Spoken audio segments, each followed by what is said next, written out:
이 시간 생각할 하나님 말씀은 구약성경 예레미야 28장 1절에서 11절 말씀입니다. 구약성경 1095페이지에 있는 예레미야 28장 1절에서 11절 말씀 찾으신 분은 일어나서 교독합니다. 마지막 11절은 다 함께 읽도록 하겠습니다. 예레미야 28장 1절. 그 해 곧 유다왕 시드기야가 다스리기 시작한 지 4년 다섯째 달 기브온 아술의 아들 선지자 하나냐가 여호와의 성전에서 제사장들과 모든 백성이 보는 앞에서 내게 말하여 이르되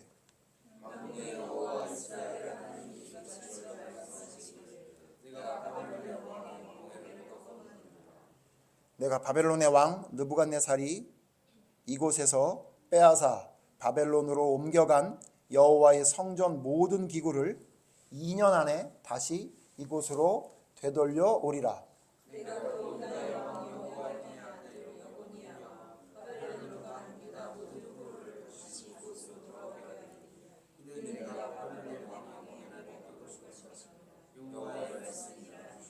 선지자 예레미야가 여호와의 성전에 서 있는 제사장들과 모든 백성들이 보는 앞에서 선지자 하나냐에게 말하니라.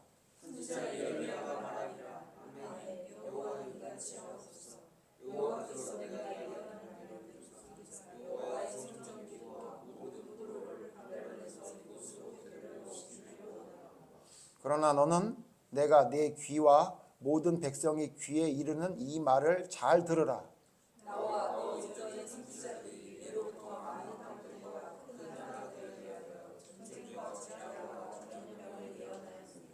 평화를 예언하는 선지자는 그 예언자의 말이 응한 후에야 그가 진실로 여호와께서 보내신 선지자로 인정받게 되리라.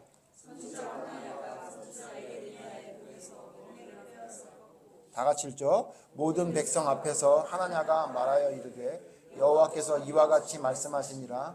내가 2년 안에 모든 민족의 목에서 바벨론의 왕 느부갓네살의 멍에를 이와 같이 꺾어버리리라 하셨느니라 하매 선지자 예레미야가 자기의 길을 가니라. 아멘.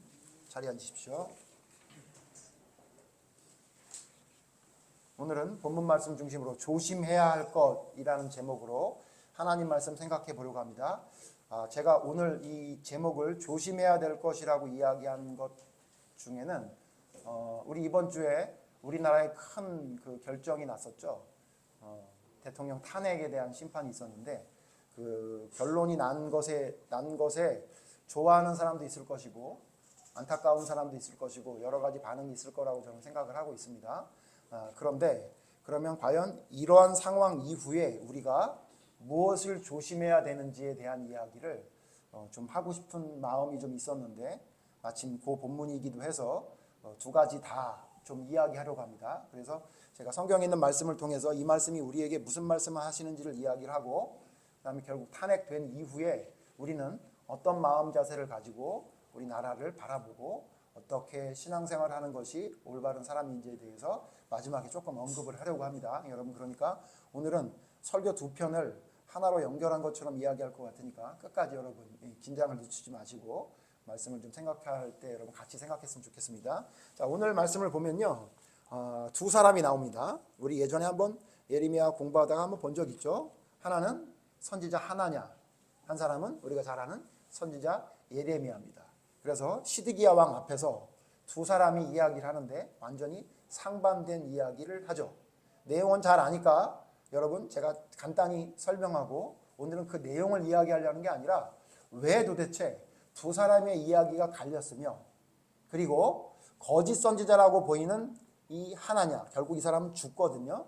저주를 받아 죽게 되는데 하나냐는 도대체 무엇 때문에 이런 이야기를 한 건지를 통해서 우리가 무엇을 조심해야 되는지를 하나님 말씀을 통해 생각해 보려고 합니다. 내용을 먼저 잠깐 생각해 보면 여러분 아시죠? 하나냐는 시드기야 왕 때, 여기 오늘 성경 보니까 시드기야가 다스린 지 4년 다섯째 달이라고 얘기해요. 여러분 잘 아시는 대로 시드기야는 왕을 몇 년 했습니까? 11년을 했거든요. 이 시드기야가 남유다의 마지막 왕이에요. 그러니까 이 지금 28장에 있는 말씀은 언제냐면요. 남유다가 멸망하기 7년 전, 정확히 말하면 6년 11개월 전에 있었던 일입니다. 그러니까 막 지금 남유다가 멸망으로 치달려가는 그때에 상황이 안 좋았죠. 왜냐하면 이미 바벨론 왕 느부갓네살이 유다를 침공해서 심지어 시드기야 왕 전의 왕인 여기 여고니아라고 얘기했는데 여호야긴 왕, 여호야긴을 3개월 10일 만에 100일 만에 잡아서 바벨론으로 데려갔던 상황이거든요. 그러니까 그런 상황에 지금 두 선지자가 하나님의 말씀을 전파하는데 이야기하는데 완전히 상반된 두 가지 이야기를 합니다. 여러분 먼저 잘 아시는 대로 하나냐는 뭐라고 얘기합니까? 하나냐는 뭐라고 얘기하냐면 2년 안에 바벨론과 바벨론을 쳐부수고 잡혀갔던 여호야긴 왕까지 여고니아 왕까지 모든 그 기물을 뺏겼던 것을 돌아오게 할 것이다 라고 하나님이 내게 말했다. 그게 하나냐의 이야기입니다. 그러면서 예레미야를 이제 예레미야가 했었던 그 모든 일들을 부정하는 거죠. 왜냐하면 예레미야가 목에 나무로 된 멍에를 메고 다녔어요. 왜 그걸 메고 다녔냐면 너희들이 지금 하나님이 정한 이 말씀을 듣지 않고 이 멍에를 풀리려고 하면 안 된다. 너희가 하나님이 너희에게 벌 주시고자 한 이 멍에를 너희가 매야 된다. 이러면서 목에다 나무로 된 멍에를 메고 다녔거든요. 그러니까 여고냐가 그걸 보고 어떻게 했냐면 그 멍에를 뺏어가지고 부숴버리면서 이렇게 얘기를 한 거예요. 2년 안에 하나님이 바벨론 왕을 물리치고 뺏겼던 왕뿐만 아니라 모든 것들을 되찾아올 것이다 라고 이렇게 멋있게 얘기한 거예요. 그랬더니 선지자 예레미야가 처음에 뭐라고 얘기합니까? 뭐라고 얘기하죠? 한마디로 아멘 그럽니다. 아멘. 그죠? 여러분 우리 이게 성경 아까 읽었지만 6절 보시면 선지자 예레미야가 말하니라 아멘 이렇게 얘기해요. 뭐예요? 나도 그렇게 됐으면 좋겠다 그 얘기예요. 여기는 진짜 진실로 그렇게 이루어 주시옵소서라는 게 아니라 빈정거리듯이 사용한 아멘이죠. 아멘. 여호와는 이같이 하옵소서. 하나님 이렇게 됐으면 좋겠습니다. 이렇게 얘기한 거예요. 그리고는 뭐라고 얘기합니까? 내가 너희에게 말한 걸 잘 들어라 얘기하면서 너 지금 하나냐 굉장히 사람들이 듣기 좋은 이야기를 하는 데 있잖아. 진짜 너의 평화로운 말이 진짜인지 아닌지는 언제 알게 되냐면 네 말이 평화롭게 이루어진 후에야 그렇게 된 후에야 너의 말이 진짜 하나님이 말씀이었다는 걸 알게 될 것이기 때문에 너의 그 말은 사람들에게 듣기 좋은 얘기일 수는 있지만 그게 진짜 하나님의 말씀이라고 볼 수 없다라고 이야기하면서 뭐라고 얘기해요? 꺾는 게 아니라 결국 너희가 하나님께 반항하면 죽는다 얘기해요. 왜냐하면 이거 죽는다고 이야기하면 27장에 나오는데 뭐라고 얘기하냐면요. 이렇게 얘기해요. 14절 보세요. 27장 14절에 예레미야가 이미 이렇게 얘기했어요. 14절 그러므로 당신들은 바벨론의 왕을 섬기게 되지 아니하리라 하는 선지자의 말을 듣지 마소서. 그들은 거짓을 예언함이니이다. 15절 보면 하나님이 그들을 보내지 않았고 그들은 자기 마음대로 거짓을 예언하는 겁니다라고 이미 얘기했어요. 그런데 지금 하나냐가 똑같이 얘기한 겁니다. 그러니까 예레미야가 뭐라고 얘기한 겁니까? 거짓입니다. 듣기는 좋을지 모르지만 그는 거짓입니다 라고 이야기해요. 그러니까 하나냐가 멍에를 꺾어버리고 부숴버리고는 사람들 앞에서 예레미야가 거짓 선지자라고 얘기하는 걸 보고 예레미야는 그것을 그대로 본 다음에 그냥 자기 길을 갔더라라고 했던 게 오늘 읽었던 우리 본문 말씀입니다. 잘 아시는 대로 여러분 결국 어떻게 됐죠? 누구의 말이 사실이었습니까? 예레미야의 말이 사실이었죠. 자, 그럼 오늘은 뭘 생각해 보려냐면요. 그러면 도대체 하나냐는 왜 이렇게 얘기한 걸까요? 또 27장에 나오는 거짓 선지자들은 하나냐뿐만 아니라 거짓 선지자들이 많았던 걸로 보이는데 왜 이 거짓 선지자들은 왜 이런 얘기를 했을까요? 제가 이걸 생각해 보려고 한 이유는 왜 그러냐면요. 여러분 그게 우리의 믿음에 가장 중요합니다. 무슨 얘기냐면요. 우리가 조심해야 될 게 있는데 뭘 조심해야 되냐면요. 타종교가 우리의 마음속에 들어와서 하나님을 버리고 부처님이나 알라신을 섬길까 봐 걱정하는 거 그건 제가 볼 때 그리 조심할 필요가 없는 것 같아요. 어저께 제 딸이 저한테 그런 얘기를 해요. TV를 보다가 그 TV 장면이 뭐였냐면요. 뭐 기안84라는 그 친구가 자기 아버지를 모신 절에 가가지고 거기서 이제 막 이렇게 뭐 이렇게 등을 만들어서 달고 막 거기서 이렇게 빌고 있는 내용이 나오는데 제가 그거 보고 좀 깜짝 놀랐던 게 불교가 기독교를 좀 벤치마킹하고 있는 게 아닌가 이런 생각이 들더라고요. 전 처음 봤어요. 그 스님이 그 기안84를 데리고 가서는 어떻게 하냐면 이쪽으로 오시죠 그러고는 부처님에게 뭐라고 얘기를 하더라고요. 뭐라고 얘기했냐면 부처님 지금 기안84가 아버지를 만나러 왔는데 기안84가 하는 모든 일에 부처님이 함께 해주셔가지고 잘 되게 하시고 막 이렇게 하더라고요. 제가 그거 보고 깜짝 놀랐어요. 그리고 모든 게 잘 이루어질 수 있도록 도와주시옵소서 이렇게 얘기해요. 근데 그 뒤에 진짜 예수님의 이름으로 기도했습니다. 아멘 그러면 목사님이 하는 얘기처럼 하더라고요. 그래서 야 이게 불교 스님들이 달라졌는데 제가 볼 땐 옛날에 그렇게 안 했거든요. 근데 요즘 좀 세련돼졌다 이런 생각이 들더라고요. 근데 그걸 보고 제 딸이 뭐라고 얘기하냐면 근데 아빠 하나님이 저걸 보면 별로 화가 안 나실 것 같은데 이렇게 얘기를 하더라고요. 저도 똑같은 생각을 했거든요. 하나님이 보시기에 얼마나 웃기겠어요. 그 앞에다가 막 부처님 상을 막 금색으로 크게 만들어 놓고는 부처님 그러는데 그 부처님 안 계시잖아요. 계시지도 않는 신한테 도와주시옵소서 이런 얘기를 하면 하나님 입장이 본다면요. 우리가 하나님이 될 수는 없지만 하나님 입장이 본다면 뭐라고 느끼겠어요? 쟤 참 놀고 있네 그러지 않겠어요? 그죠? 참 어이없는 짓을 하고 있다 이럴 것 같지 않으세요? 그렇죠? 그거 별로 하나님이 그닥 화내시지 않을 것 같아요. 물론 화가 나시겠지만 그닥 화를 내시지 않을 것 같아요. 그런데 여러분 하나님이 뭐에는 정말로 화를 내시는지 알아요? 이런 거짓 선지자들의 이야기에는요 화를 내세요. 왜요? 하나님을 이야기하면서 부처님을 이야기하면서 그러면 그냥 웃으실 것 같아요.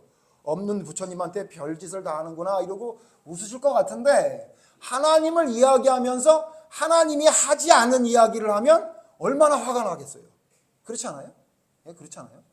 저도 생각해 봤더니 저를 아는 어떤 예를 들면 저를 아는 그러지 않겠지만 태준이가 예를 들어서 우리 목사님은 좀 이런 것 같아 저런 것 같아 이 목사님은 짜증나 여러 가지 마음에 안 들어 막 이렇게 얘기하면 제가 그닥 화가 날 것 같진 않아요. 왜냐하면 태준이가 나를 오래 봤지만 아직 나를 잘 모르는구나 이렇게 하고 제가 그냥 너는 나를 잘 모르니까 그럴 수 있어 이러고 웃고 넘어갈 것 같아요. 그런데 제 아들이 만약에 우리 아빠는 이렇게 얘기하면요 저는 거기에는 화가 나요. 그래서 이렇게 잘 모아놨다가 한날을 딱 잡아가지고 이리 와봐 앉아봐 그러면 제가 옛날 있었던 일부터 쭉 얘기하면서 네가 얼마나 말도 안 되는 소리를 했는지를 내가 꼭 얘기해 주거든요. 왜 그러죠? 그건 화가 나요.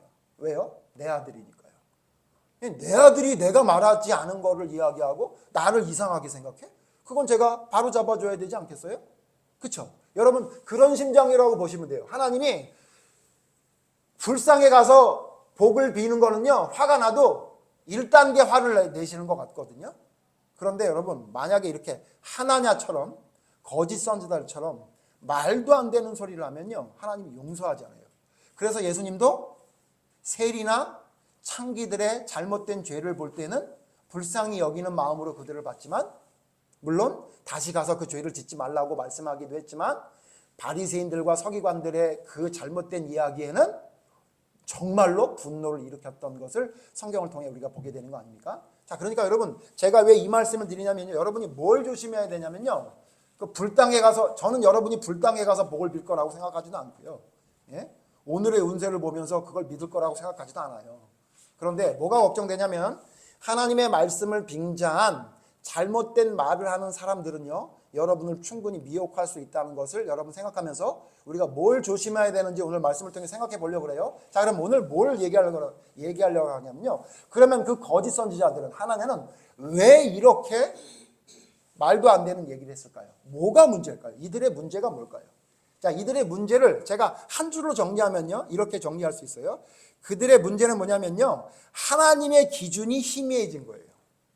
다시 하나님의 기준이 희미해진 거예요. 그러니까 아예 모르는 건 아니고요. 하나님의 기준이 희미해졌어요. 그래서 어떻게 하냐면요. 하나님의 기준을 편향되게 적용해요.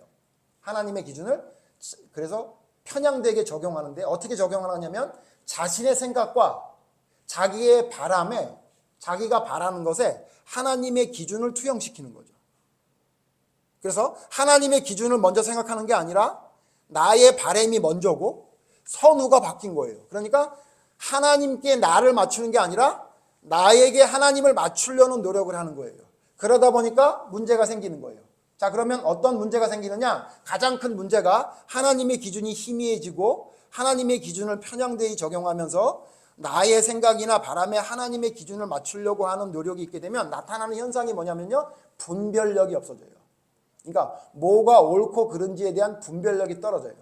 이스라엘 백성들이 그런 거짓 선지자들의 이야기와 거짓된 왕의 이야기를 자꾸 듣다 보니까 백성들 또한 분별력이 떨어지고 분별하지 못하게 된 거거든요. 자, 그러면 하나님의 기준이 뭐죠? 하나님의 기준이 희미해진다고 그랬는데 그럼 하나님의 기준이 뭐예요? 하나님이 말씀을 통해 우리에게 주신 하나님의 기준은 뭐죠? 제가 정리를 해봤어요. 한 두 가지 기준이에요. 어떤 기준이냐면 첫 번째 복에 대한 기준과 두 번째 죄에 대한 기준이에요. 하나님은 말씀을 통해 우리에게 복에 대한 기준과 죄에 대한 기준을 우리에게 알려주셨어요. 왜 알려주셨죠? 세상이 말하는 기준과 하나님의 기준이 다르기 때문에 그래요. 그렇죠? 여러분, 하나님이 보시는 복의 기준이 뭐죠? 하나님과 가까이함이 내게 복이라 시편에 이렇게 말씀하셨죠? 그리고 산상수훈을 통해 진짜 복이 8가지가 있다고 하는데 그 복 8복을 쭉 읽어보니까 그 복이 세상에서 말하는 복과 아무런 상관이 없는 복이었다는 것을 우리가 알고 있죠. 그러니까 하나님 어떻게 했냐면요, 세상에서 말하는 복과 하나님이 말하는 복의 기준이 다르다는 것을 우리에게 알려줬어요. 그렇죠? 그래서 어떻게 하냐면 하나님으로부터 말미암는 복을 받는 것이 진짜 복이라고 생각하게 된 거예요. 자, 그런데 이 복의 기준은 이 거짓 선지자들이 좀 있었던 것 같아요. 왜요? 오늘 성경에 뭐라고 얘기했죠? 하나님께서 우리를 다시 이곳으로 돌려주시겠다고 말씀하셨다, 이렇게 얘기해요. 그러니까 그들도 뭘 아냐면 내가 열심히 노력해서 복을 받는 게 아니라 하나님이 함께 하셔야 복이 된다는 것 정도는 알았던 것 같아요. 근데 문제는 뭐냐면요, 두 번째가 잘못된 거예요. 두 번째, 잘 보세요. 뭐라고요? 복을 보는 기준이 하나님의 기준인데 두 번째 무슨 기준이라 했죠? 죄를 보는 기준이 하나님의 기준이 있어요. 자, 먼저 이 하나님의 죄의 기준을 살펴보려면 우리가 한 두 사람 정도 생각해 보면 돼요. 짧게 생각해 봅시다. 두 사건을 보면 돼요. 누구냐면요, 우사의 사건과 사울왕의 사건을 보면 하나님의 죄의 기준이 뭔지를 우리가 금방 알 수 있어요. 자, 우사는 뭐 하는 사람이었죠? 하나님의 법궤를 옮기는 사람이었어요. 그런데 여러분 잘 아시는 대로 다윗 왕이 우사와 함께 하나님의 법궤를 옮기다가 그 우사가 어떻게 됐죠? 죽었죠. 근데 왜 죽었죠?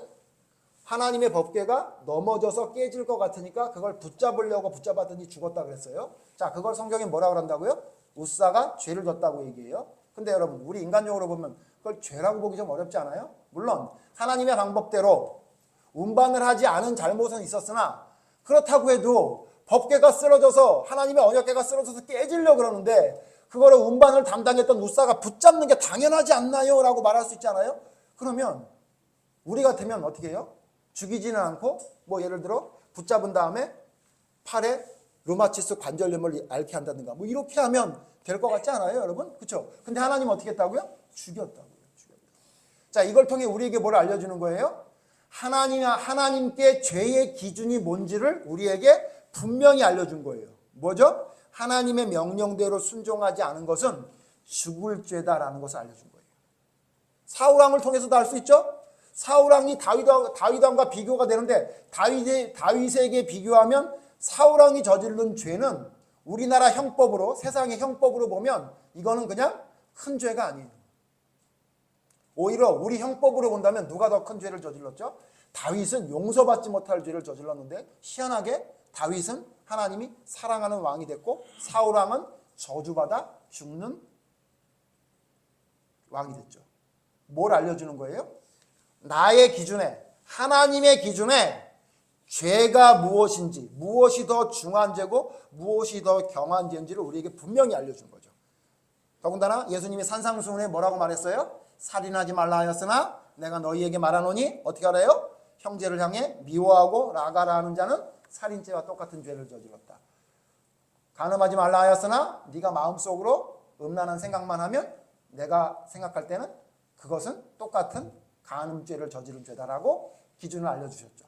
그리고 로마서의 1장에 제가 어떤 설교에 보니까 2장이라고 얘기했던데 1장에 보면 인간의 죄에 대해 쭉 열거하면서 무슨 죄도 심지어는 살인에 해당되는 죄라고요. 무정한 것, 수군거리는 것도 하나님이 보시기에는 사형에 해당되는 죄라고 성경이 말하고 있어서 하나님은 성경을 통해 우리에게 뭘 알려줘요? 하나님이 말씀하시는 죄라는 기준이 하나님이 말씀하시는 죄의 기준이 우리와 다르다는 것을 분명히 알려줬죠. 자, 그런데 문제가 뭐라고요? 여기 거짓 선지자들은 하나님이 알려주신 하나님의 기준, 특히 죄에 대한 기준이 희미해진 거예요. 그러니까 하나님이 뭐를 죄라고 말씀하시는지에 대해서 희미해지다 보니까 점점 어떻게 되냐면 이게 죄인지 아닌지를 분별하지 못하는 사람이 된 거죠.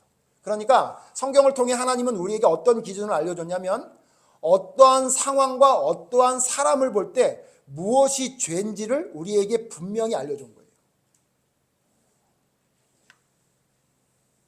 그래서 여러분 보면 이 거짓 선지자들이 가장 큰 문제가 뭐냐면요. 지금 여러분 오늘 성경 읽은 말씀에 나오는 하나냐는 누구를 어떤 왕 때에 이런 말씀을 전했죠? 시드기야 왕 때 이런 말씀을 전했어요. 그리고 여러분 한 장 뒤로 넘겨보시면 27장에 보면 27장에 나오는 왕은 여호야김 왕이라고 나와요.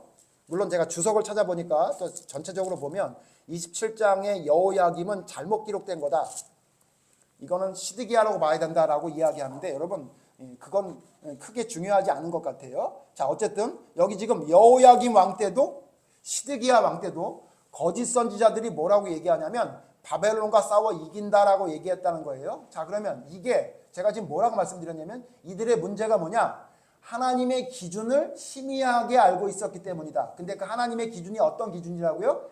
죄에 대한 기준을 이 선지자들이 희미하게 알았기 때문에 이런 말도 안 되는 소리를 한 거라고 얘기했어요. 자, 그러면 잘 알지만 찾아봅시다. 자, 그러면 여호야김 왕과 시드기야 왕은 어떤 사람이었는지 성경에 뭐라고 말하는지 한번 찾아볼까요? 제일 쉽게 찾을 수 있는 성경은 역대기서는 남유다의 역사를 중심으로 기록된 성경인데 역대하 마지막 장인 36장은 누구 왕에 대한 이야기가 나와요? 마지막에 멸망한 왕들에 대한 이야기가 나오죠. 36장 5절에 보면 우리가 지금 예레미야 27장에서 봤던 여호야김 왕에 대한 이야기가 나와요. 여호야김 왕에 대해서 뭐라고 얘기하나 봅시다. 역대하 36장 5절 같이 읽죠. 시작. 여호야김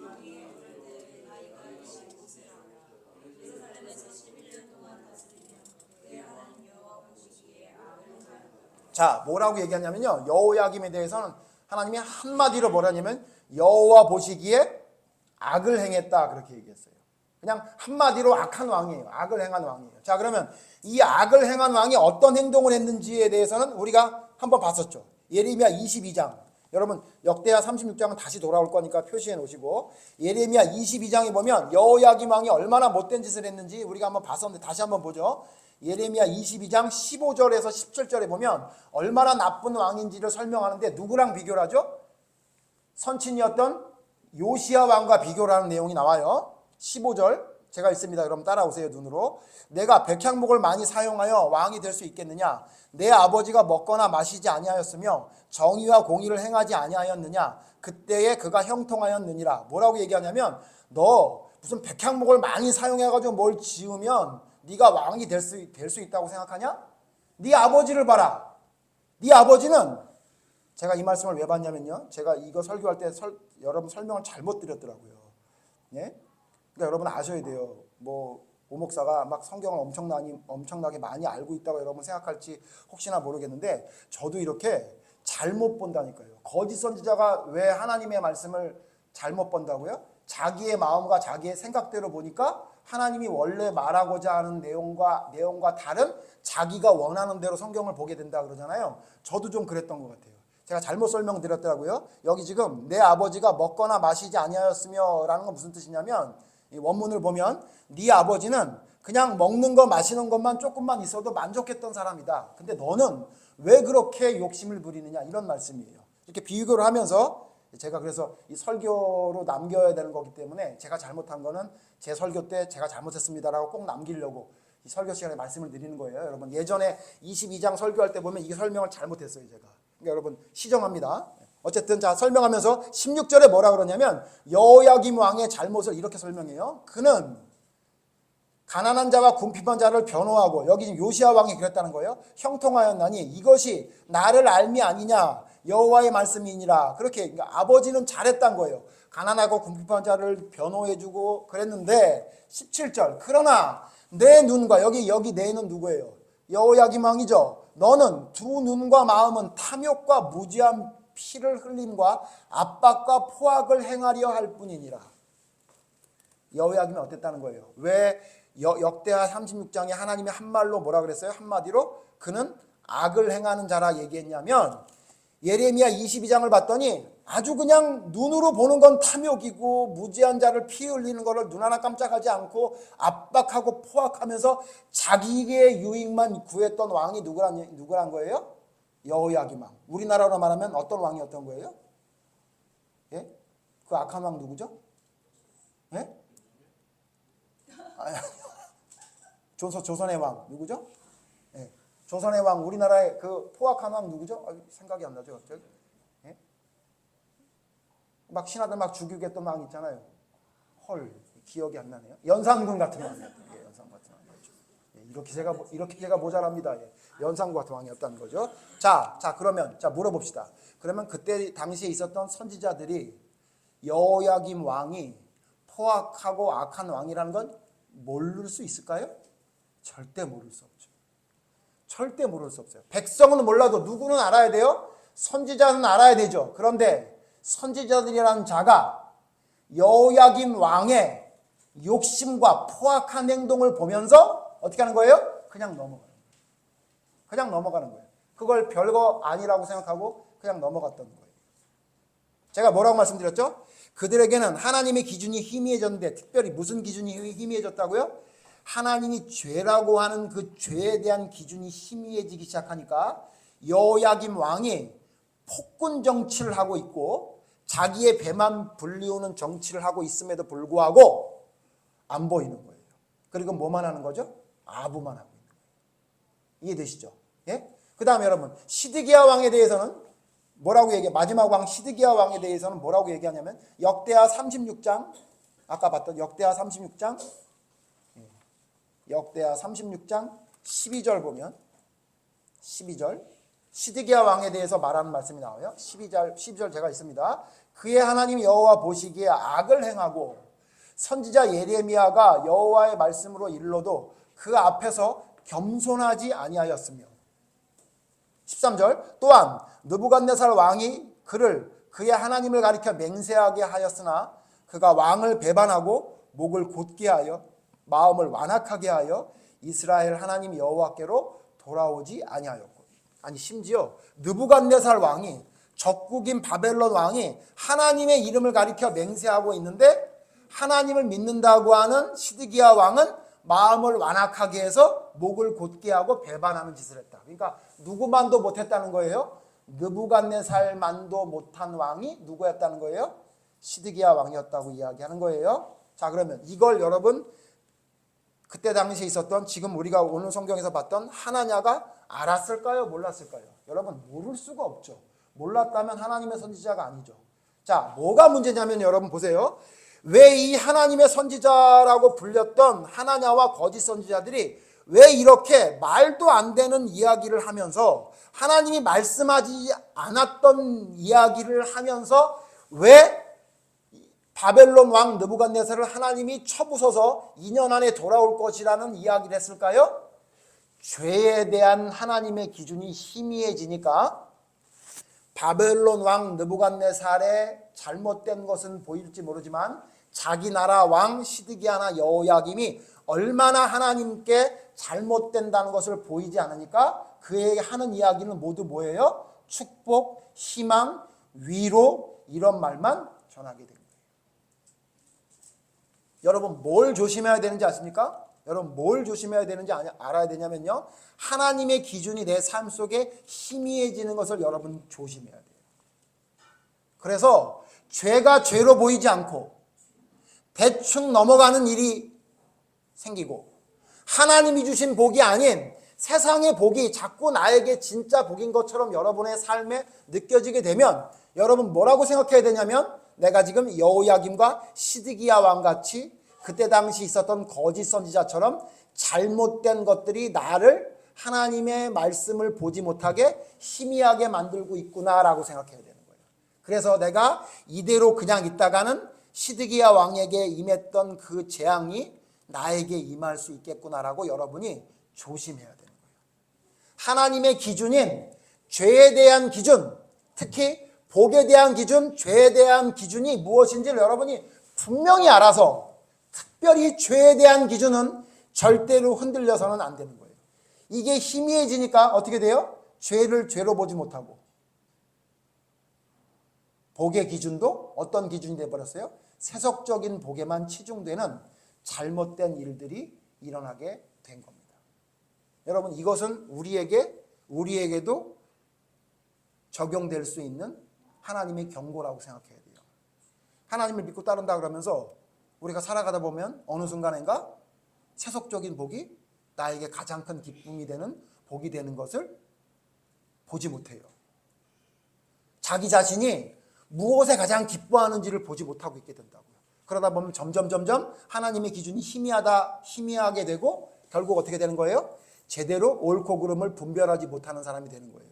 또한 하나님의 기준의 죄가 뭔지를 우리에게 분명히 알려줬는데 우리의 삶 속에 하나님이 원하시지 않은 잘못된 죄를 저지르고도 우리는 그냥 은근슬쩍 넘어가게 돼요. 그리고는 자꾸 뭐만 바라냐면 2년 안에 하나님 도와주시옵소서. 하나님의 능력으로 회복하게 해주시옵소서. 뺏겼던 것 찾게 해주시옵소서라는 위로와 축복과 희망의 말만 우리가 자꾸 하게 되는 거짓 선지자의 잘못된 판단이 우리의 판단이 될 수 있게 우리를 망하는 길로 인도할 수 있다는 것을 여러분이 기억해야 됩니다. 그러므로 우리는 하나님의 기준을 절대로 놓쳐서는 안 됩니다. 복에 대한 기준, 죄에 대한 기준, 그걸 통해 상황이나 사람을 바라보고 무엇이 죄고 무엇이 죄가 아닌지, 무엇이 축복이고 무엇이 축복이 아닌지를 분별할 수 있는 여러분 하나님의 시선을, 하나님의 기준을 갖는 사람이 되어야 됩니다. 그래서 우리는 두 가지를 구분해야 돼요. 뭐냐면요, 하나냐와 예레미야를 분별할 줄 알아야 돼요. 어떤 것이 하나냐의 말인지 어떤 것이 예레미야의 말인지를 분별할 수 있어야 돼요. 여러분 백성들이 분별할 수 있었습니까? 없었습니까? 하나냐의 말이 너무 좋아가지고 예레미야를 죽이려고 하고 내쫓아요. 혹시나 우리도 하나냐의 말이 너무너무 듣기 좋아서 하나냐가 하나님의 선지자인지 예레미야가 하나님의 선지자인지를 구별하지 못한다면 여러분 큰일 난 겁니다. 여러분 그걸 조심해야 돼요. 우리는 무엇이 하나님의 말씀인지를 분별할 수 있는 눈을 가져야 돼요. 그리고 이 설교가 끝난 건데요. 별책 부록으로 제가 하나 더 얘기하고 마칠 건데요. 하나 더 분별해야 되는데 뭘 분별해야 되냐면요. 시드기야인지 느부갓네살인지를 분별해야 돼요. 이해되시죠? 자 보세요. 지금 시드기야 왕은 누구 왕이죠? 유대의 왕이에요. 바벨론 왕 느부갓네살 왕은 바벨론의 왕이에요. 자 그러면 우리 왕은 누굽니까? 우리 왕은 시드기야가 맞죠? 그렇죠? 그런데 성경은 뭐라 그래요? 너희 왕은 누구라고 얘기한 거예요? 바벨론 왕 느부갓네살이라고 얘기해요. 하나님 왜 그럴까요? 그 이유가 성경에 나와요. 왜 도대체 하나님이 바벨론 왕을 왕이라고 얘기했는지 성경에 이유가 나와요. 뭐라고 말하냐면요. 27장 보세요. 27장. 예레미야 27장에 보면요. 느부갓네살 왕에 대해서 이렇게 말하고 있어요. 3절, 제가 5절 읽을게요. 여러분 6절 같이 읽어주세요. 5절에 보니까 27장 5절에 나는 내 큰 능력과 나의 쳐든 팔로 땅과 지상에 있는 사람과 짐승들을 만들고 내가 보기에 옳은 사람에게 그것을 주었노라. 그러니까 하나님이 내가 보기에 옳은 사람에게 그걸 준대요. 근데 그 옳은 사람이 누구냐면요. 6절 같이 읽죠. 시작. 이제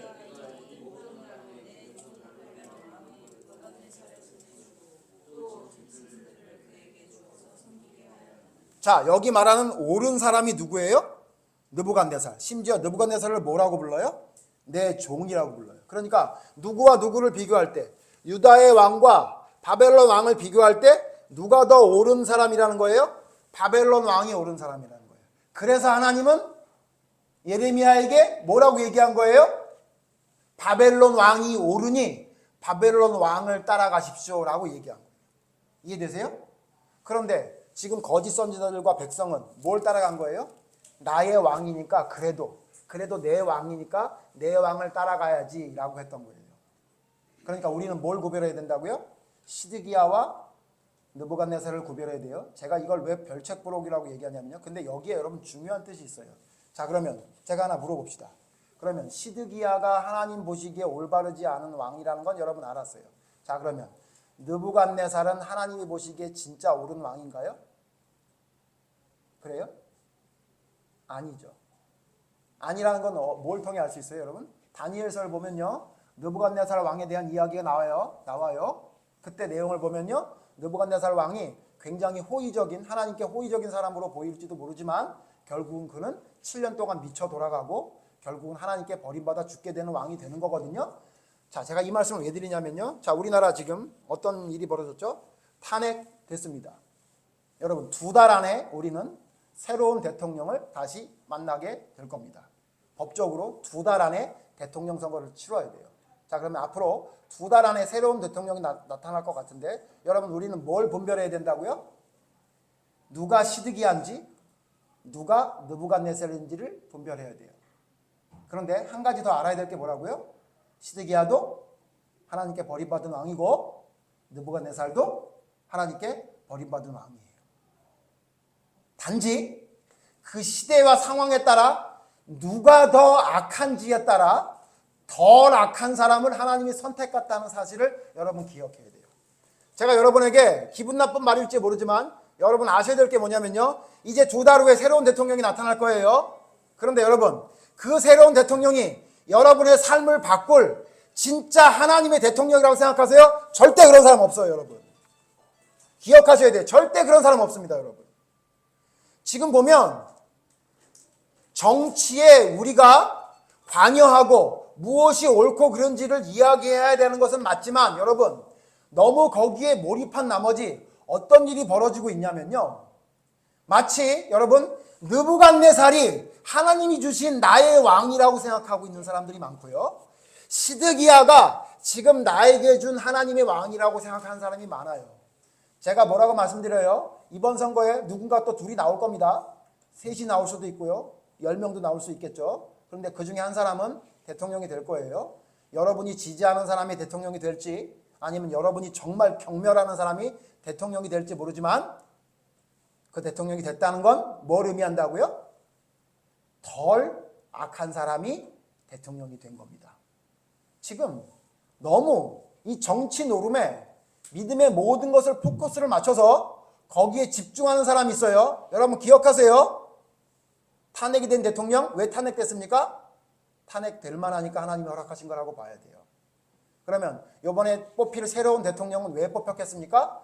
그 나온 사람 중에 그나마 덜 악하고 하나님의 계획이 있으니까 대통령을 삼은 것뿐이지 그가 우리를 구원할 구세주가 아니라는 걸 기억해야 됩니다.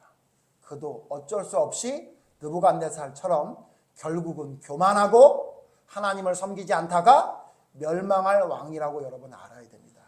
이 기준을 우리가 모르고 있기 때문에 정치 노름에 놀아나거나 말해야 될 걸 말하지 못하고 옳고 그름을 이야기하지 못하는 사람이 되는 거예요. 여러분, 느부갓네살이 하나님이 내 종이라 그랬어요. 그런데 다니엘서에 보니까 다니엘은 느부갓네살 왕에게 뭐라고 얘기합니까?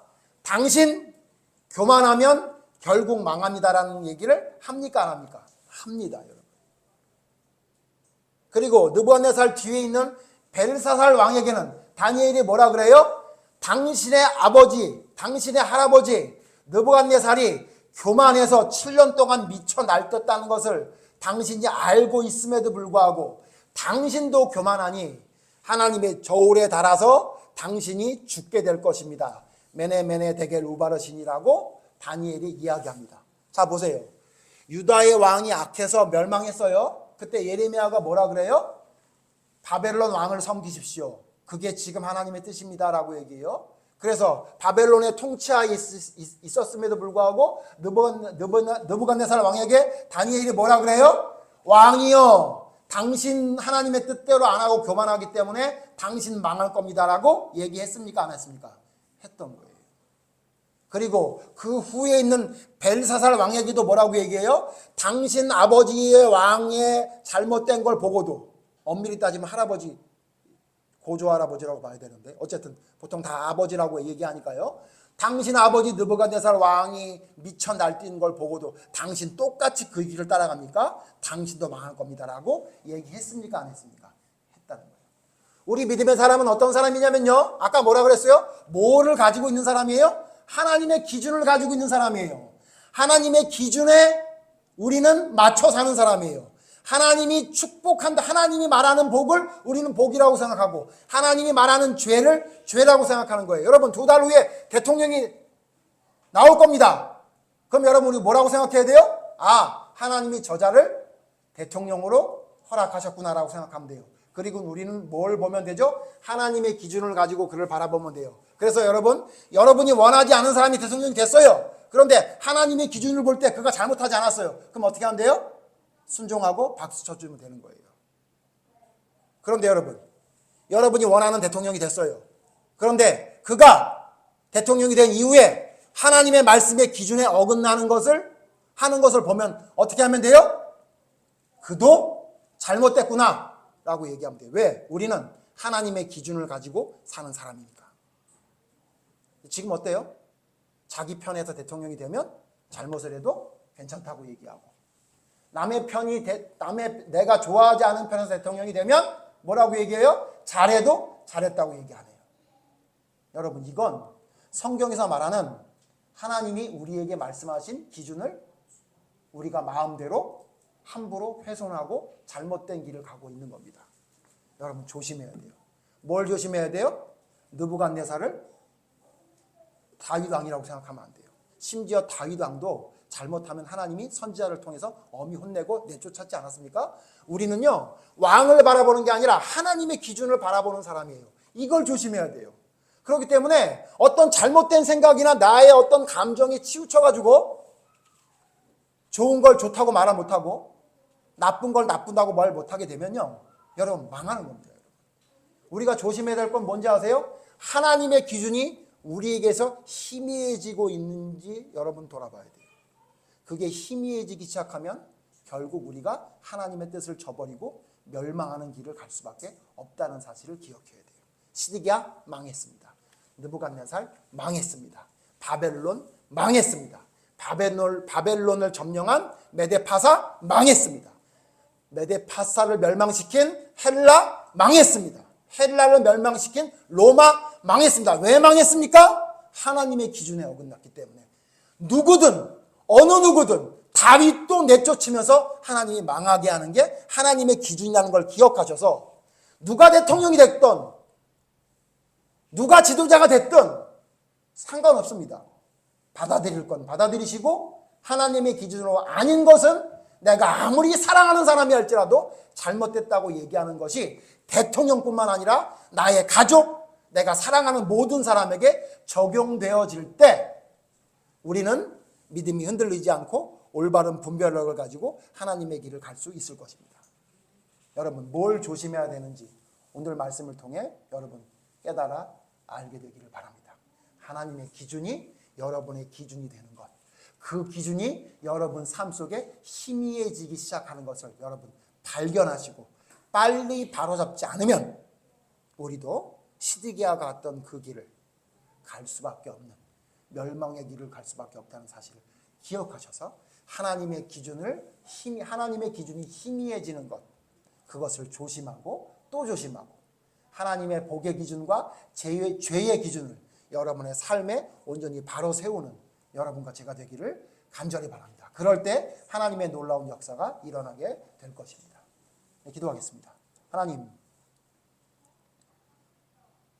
하나님, 우리나라의 시국이 왜 이렇게 혼잡하고 어려운지 모르겠습니다. 그러나 우리가 분명히 아는 것 한 가지는 하나님이 그럴만하기 때문에 이런 일들을 일어나게 하신다는 것입니다. 하나님은 이유 없이 이런 일을 일어나게 하지 않는 분입니다. 참새 한 마리가 하늘에서 떨어지는 것까지 계획하시는 하나님이 한 나라의 대통령이 탄핵되거나 어떤 사람이 대통령이 되는 것을 모르고 내버려 두셨겠습니까? 하나님, 그러나 이 시국에 우리가 분명히 알아야 될 것은 우리는 정치적인 노름에 놀아나는 세속적인 사람이 아니라 우리는 하나님의 백성이고 하나님의 기준을 가지고 사는 사람이라는 것을 잊지 않게 하여 주시옵소서.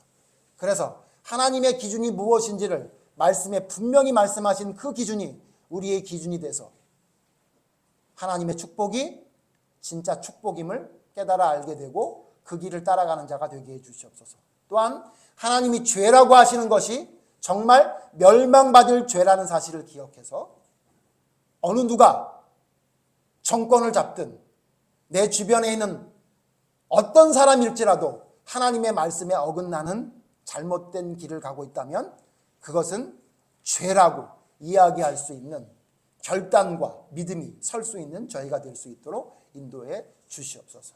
우리의 기준은 하나님의 말씀이고 하나님의 기준이 우리의 기준임을 기억하게 하셔서 하나님의 기준이 우리의 삶 속에 희미해지고 세상의 잘못된 것에 내 마음이 함몰되고 있는 것은 아닌지 돌아보게 해주셔서 하나님의 기준으로 나를 바로 세우고 그 기준대로 복과 죄를 선과 악을 분별하며 올바른 십자가의 길을 따라갈 수 있는 믿음의 사람으로 설 수 있는 저희가 될 수 있도록 인도해 주셔서 죄를 죄라 이야기하며 복을 복이라 이야기할 수 있는 올바른 믿음의 사람으로 서는 저희가 되게 하여 주시옵소서. 하나님, 우리나라를 사랑해 주셔서 모든 일들이 일어나게 된 줄로 믿습니다. 하나님, 신앙의 자유를 준 이 자유가 흔들리지 않도록 합당한 하나님의 사람을 선택하셔서 시대에 맞는 그 사람을 온전히 세워주심을 통해 우리의 믿음이 더욱더 확고히 설 수 있는 저희가 될 수 있도록 우리나라의 모든 돌아가는 일들 가운데에도 하나님의 능력의 손길로 함께해 주셔서 더 선한 자가 하나님 앞에 선택되어질 수 있는 하나님의 능력이 나타나게 해 주시옵소서. 우리는 그것을 받아들이게 하시고 아무리 내가 싫어하는 자가 좋아하는 자가 됐을지라도 하나님의 기준으로 죄를 보고 이야기할 수 있는 자가 되게 하시고 세상의 복이 아닌 하나님의 축복을 바라볼 수 있는 하늘의 자녀로 살아갈 수 있는 저희가 되게 하여 주시옵소서. 예수님 이름으로 기도드립니다. 아멘.